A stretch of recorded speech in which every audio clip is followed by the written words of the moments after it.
good segue. Me and Ava actually were both on Lolcow Live recently.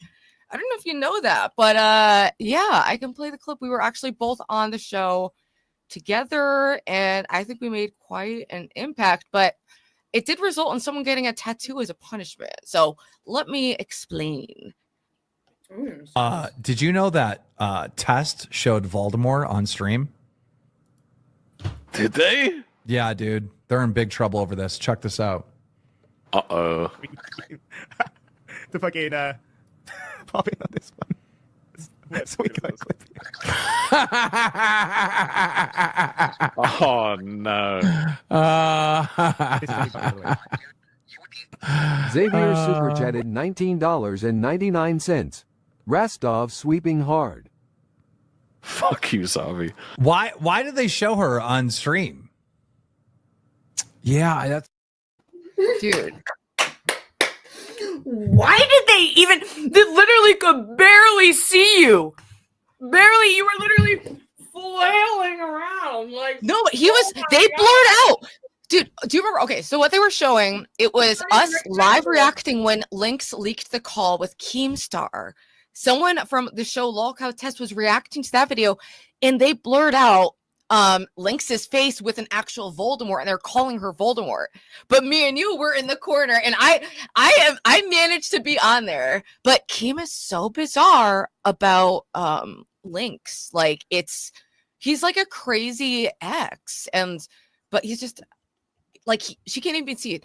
And that was such. Did he ever respond to her leaking that video or no?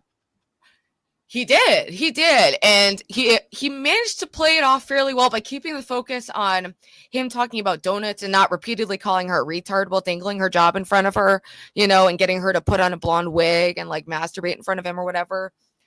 But this was such a faux pas that Lynx's face even made it on the screen. Look at what happened next.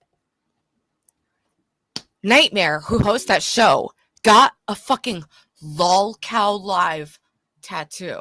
And this is now a trend, and they're pressuring Rostov now to get a Lolcow Live tattoo. Kind of like the Nixium Cole and Keith Raniere branding people. Am I crazy, people? There's no way I that's don't real. think you're crazy. No, But it's real. He's an idiot who has tattoos, all dumb tattoos everywhere.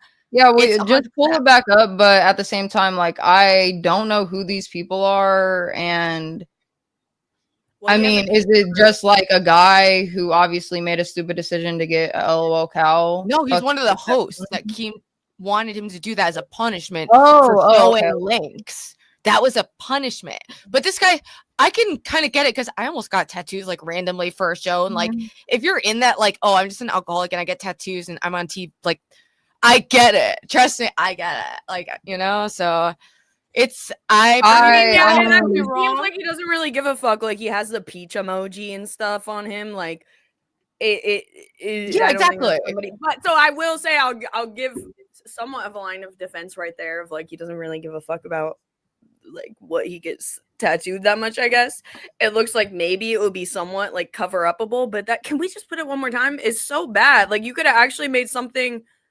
I don't. It's like just do the cow. If it was just the cow, but like Just he the had cow, to push it to yeah. the limit of like he had to push it as far as he could and say actually get the literal like Lolcow test on it. Yeah, and that's that's prime real weird. estate, and that's a big one too. Like you couldn't have done it any smaller.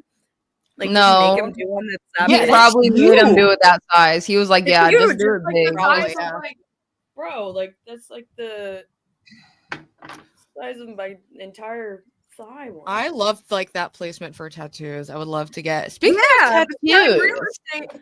Dude, it feels like that's all that they're doing lately to like for like these dono goals and like things. And because I was looking to this for our trip, I've been like, I need to research like what kind of things people will do IRL because I don't really do IRL. And I was like, one of the only things I'm familiar with is Lolcow Live. And then the Thorpes is like the only IRL that I watch. And like with them, it's like, okay, they do the punishment tattoos, shaving head and eyebrows off the table. I'm like, what do they do? And it's like, I get they have to like push the limits to make it interesting. But is there anything that they do that's not like literally like Humiliating. Super It's all humiliation and rituals. consequential. Like, can it be something where it's like a one day thing, and I get that that's like people don't really want to watch as much of it, but it's like there's got to be a little happy medium of like something that's still extreme and engaging, but like not literally like taking away like years and years of hair growth and like eyebrows. I don't know. Did his eyebrows grow back yet? Maybe the eyebrow thing is not as big of a deal. I have feel like another the- game on it or something. I want I to show you don't guys know. another clip that can kind of give you insight into how much of control Keem has and how vulnerable some of his hosts are in their mental health. That Glammy had a panic attack when Keem fired her, because we all know that Keem is the boss who cried fired. It's always a joke if you're fired or not, but people really do get fired all the time. And then you're not just fired, you're excommunicated from the community and shunned, Can I ask one more question? Yeah. The guy who got the tattoo, how many views does that show get? Like, how much is he getting paid? Barely anything. Like, barely anything. He's making nothing. It's more for like the opportunity, which, by the way, Keemstar has done something like this before. He had something called the Keemstar Network, where content creators would buy in. YouTube cut ties with him over it because it was so sketchy. He's just recreating that with Lolcow Live. It's a buy-in MLM where he wants the host to get more hosts, and they're all sending money back and forth to each other's money laundering. Dude, I'm telling you, So he's basically just a scam artist having this little pyramid scheme of ringleaders, and you try to make your way up to the top and do your humiliation rituals. And yeah, look at this clip. Let me show you what the toll this takes on some of the people who are hosting these shows. Okay, that's probably a good thing. Oh my god, you're gonna have a fucking panic attack. That was amazing. You did great. Don't talk shit about me again, though. Sorry. Oh, well, you said. I'm joking. Glenn, seriously, are you okay? All right, 5, 5, and It's 5. all right. 5, 5, and 5. 5 and 5. I had to. Okay, you can stop it there. I had to get it. shout out That to you, was- Gummy. Yeah, shout out Goey. What is up? And shout out Dancing on the Sun for becoming a member. And that means you have access to emojis of moi as a clown and the beautiful Lo and Ava as their beautiful selves. And we have Rostov's eye, because that's what I look at when I'm watching Lolcow Live. Rostov's little eyes darting around, trying to find a cue from Keem on how he's supposed to act in that moment. And it's very sad. I personally don't really care about that Lolcow shit. I'm not gonna lie to you, Ruby.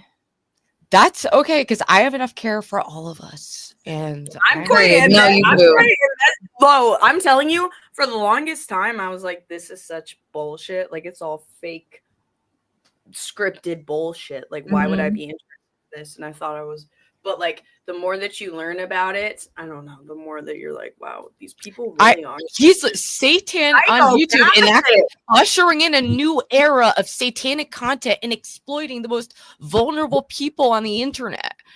For me, that's interesting and fascinating endlessly. But it's depressing. It's weird. I have very niche interests, so I don't take it personally at all if it's, we have a couple. Oh no, and I didn't mean it rudely, like if I said that in any type of way. No, I was just saying, like, just overall, that type of shit doesn't. I know you don't interest follow me. the drama stuff like at all. Yeah, It's almost like a cult. Like, it's like if you 100%. you start getting into it and then you're in it, but if you're not into it, then you're like, what is going on? Like, It's hard this to- is so dumb. I And you tried don't- to watch still, it. I'm in the middle. That's what I'm saying. I tried to watch it for a couple of weeks, and like it was cool at first because I think that was right when the Queens had just started their show, or maybe a couple weeks into that. And the arguing was funny back and forth at first, but then it was like an everyday type of thing, and you're up there every day for 2 hours straight, just arguing back and forth with each other and making other people feel uncomfortable to come up on panel, be your guest. Keemstar comes in here and like you guys then instantly like shut the fuck up, and it's just a whole weird like thing. Like I'm not just fucking with it, so I just stopped watching it. Yeah, I stopped watching, but I just recently started watching it when they hired a super fan who's bought into the show and paid thousands of dollars as one of their third hosts to replace Wing. So I find it fascinating, human That's psychology, super fair. It's so social sure. psychology, and what's interesting isn't their idiotic, dumb drama plot lines. That's the facade. What's interesting is the emotional manipulation and abuse that's happening underneath it, that for some reason he's allowed to get away with. It's like And watching anyone a really who goes toxic against him, environment. Link's channel fucking deleted. So, it's I don't know. It's sketchy, but it's like depressing and dumb too. I don't know. Thank you, Mystery Man. Creep Behind a Camera is the scriptwriter for all the shows since last November. He's the reason it all went to shit. Last good episode was Fall Camp. Well, if you're talking about Fat Camp, that also was just Mystery pure Man, devastation. I wouldn't be surprised by that at all, because what I was also gonna say is like the more that I research into it and like read the Reddit and the stuff like that, is that it used to be somewhat good actually back when it was like, I mean, Placebo effect. early Don't start with days me. before Sorry. they started placebo effect.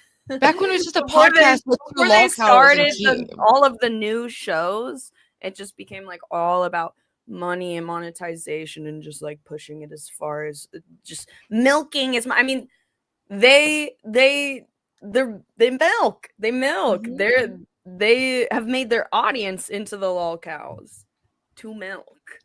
Yeah, more and like literally that's all one that of them they is now a care about. host Hey, on the main no, show, and he only that's gets paid 10%. And that's like a Thank you. straight sign right Thank there. What you just said, Ava, like they're bringing in people to literally milk them, like, and it's LOL Yep. cows, like connection right there. I have one last clip for the Lolcow segment. So they launched a new show today. I already showed the logo because they didn't even fully update it, but it's called Lolcow Dolls, and it's Beans, Pup, who's a new person, and Brantley, who's Keemstar's girlfriend, who actually might be managing the show. But really I caught excited. this moment that I thought was kind of funny. Why? Whenever I first saw her, I thought that she was very articulate. And that was the most interesting thing about the show. End of Lolcow segment. Nothing happened. It was boring. Nothing happened. I couldn't even watch it, even with my little hyperfixation. Why was it boring though, Ruby? Like in your opinion? Because it was just 3 people having technical issues for like 2 hours, and like Brantley trying to like talk, and I couldn't get through it. I thought that one clip was funny because they were talking about the one black girl in that universe, and of course Brantley's first thing she said is like, "Oh, she's articulate," and I was like, dude, it's